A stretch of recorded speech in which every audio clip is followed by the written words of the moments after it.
everybody doing? It's great to see you all. You're all good? Feeling excited? It's great to see everybody. Listen, I'm really happy to be able to come here today to literally talk about this whole area of new levels of convenience, being able to remove all the unnecessary or unwanted friction literally from our everyday lives. And how we do that is really through a number of areas that we'll spend a little bit of time talking about. First of all, I suppose I should give you a little bit of information about my morning. I usually get up about 5 a.m. I try and spend a little bit of time with the family, and then I get in the car, drive to my coffee shop. I go and I order my coffee, which is usually a grande, non-fat, no-foam, one-pump vanilla latte. Try and order that first thing in the morning, right? And I'll pay for that coffee. I'll walk down to the other end of the counter, and I'll wait for the coffee to be made. That, in essence, takes approximately 15 minutes. 15 minutes every day, Monday to Friday, I should say, 52 weeks a year. I know what's going to happen. The coffee shop knows what's going to happen. But yet, we have all of this unnecessary friction in just ordering that coffee. Now imagine if we could actually remove that friction from that whole process. Because we can remove that friction from the whole process, you can then make ordering coffee, from 15 minutes to just seconds. Just a short period of time of being able to pull up in the car, walk into the coffee shop, actually have the coffee waiting for me, be able to take that coffee and leave.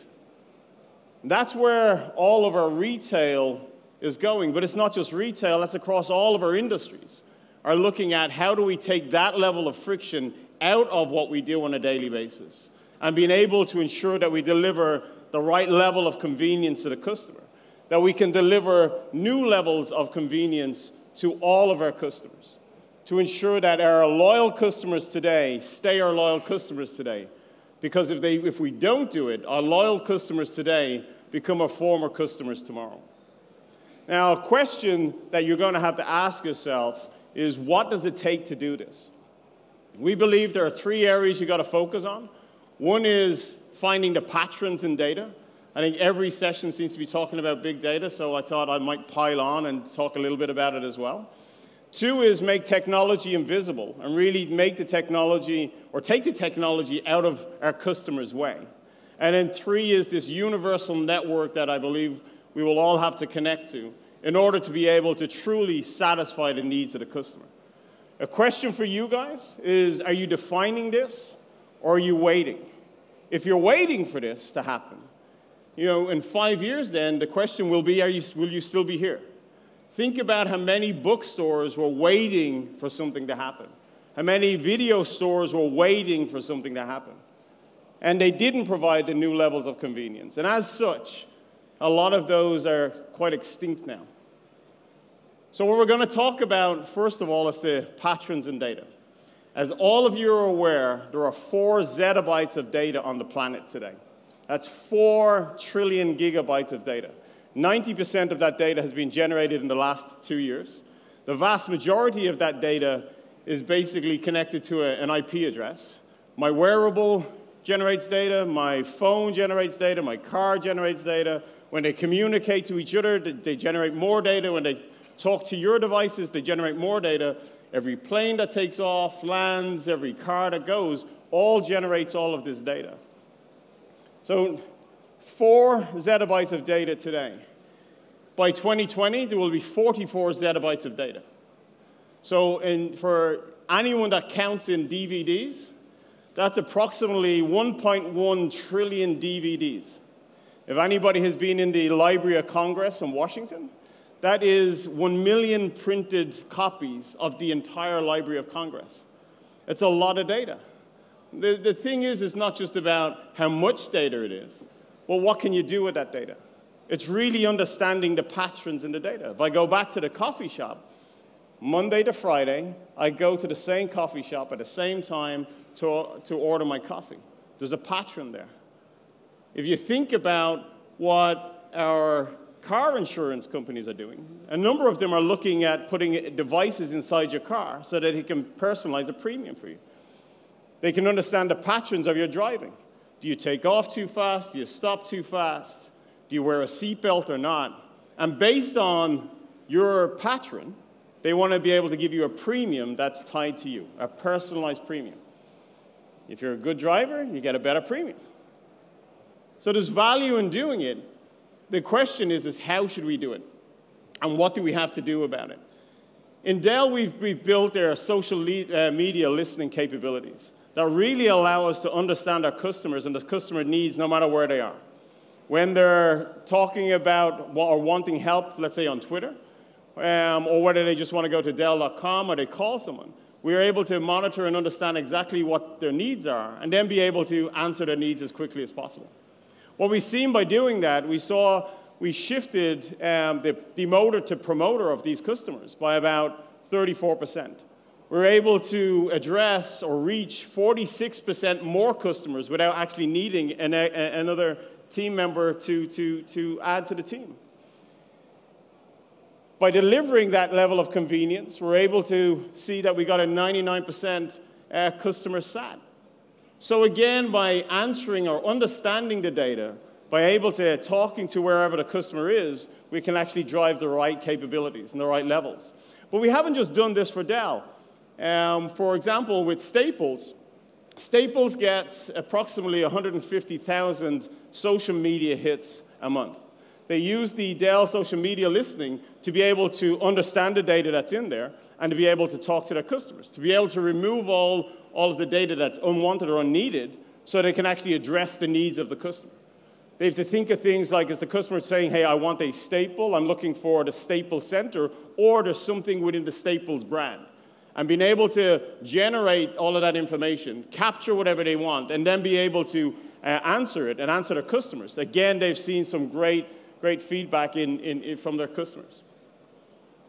The second area that we really got to think about is how do we make the technology invisible? How do we ensure that we take the technology out of the way of the customer so we can deliver the right level of convenience? So if you go back to my coffee shop, for example, what happened is as I left the house, got in the car, I pulled out, and my house is approximately 10 minutes from the coffee store. So the coffee store gets the first alert that Paul is in the car and moving. My GPS tells them exactly where I am, and they take that alert and they put it into the queue. Now, they don't make the coffee at that point because they want to make sure that there's a high probability of me going to the store.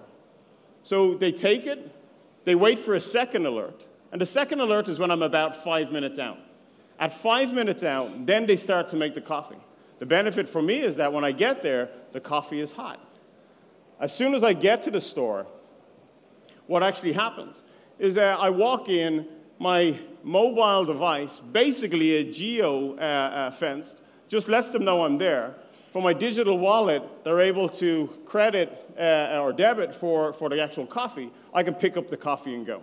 So we made it very, very simple for the customer to be able to go get their coffee without having to think about 15 minutes of waiting in order to order that coffee. But it's not just within coffee. Think about, you guys travel quite a lot. How many times have your flights been delayed? I know my flight was delayed on Monday in Heathrow by about 9 hours because of the fog. So when I eventually got here, what I wanted to do was just go to the hotel and just relax. What actually happened was I got into the hotel. There's about 10 other people that were waiting to check in as well. And the problem there was that I had to wait for another 20 minutes till I got served and be able to get to my room. Well, that was the same issue that we saw with the Hilton hotels. And the Hilton hotels wanted to give their 40 million Hilton Honors members the right level of convenience. And what they wanted to be able to do is to allow them to get to the hotel, automatically check in and go to the room. So based on the Dell Commerce platform, we built a mobile capability for them that they're rolling out right now, that as a customer comes to the hotel, basically, as they walk into the hotel, they're automatically checked in. When they're checked in, the key is sent to their phone, and they're able to go straight to the room. We understand exactly the data, we understand the preference, so we send them exactly up to the room. So there was a big, big benefit for us understanding and being able to deliver that.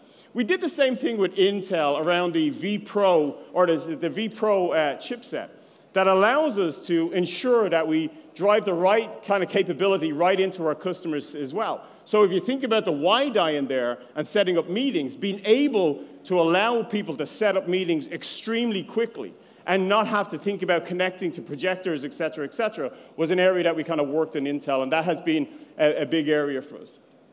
The final area that we really have to think about is really how do we connect to the network? How do we ensure that we allow all of our customers to connect to the network across multiple brands? Now, if you think of retail, we started off with a single brand, then we went to a multi-channel, then we went to an omni-channel. What we actually believe is that there will be a universal channel across all brands, that I'm allowed to share whatever data that I need to share across multiple brands to ensure that I can deliver that level of convenience. So 3 areas you guys have to think about. 1 is patterns in the data.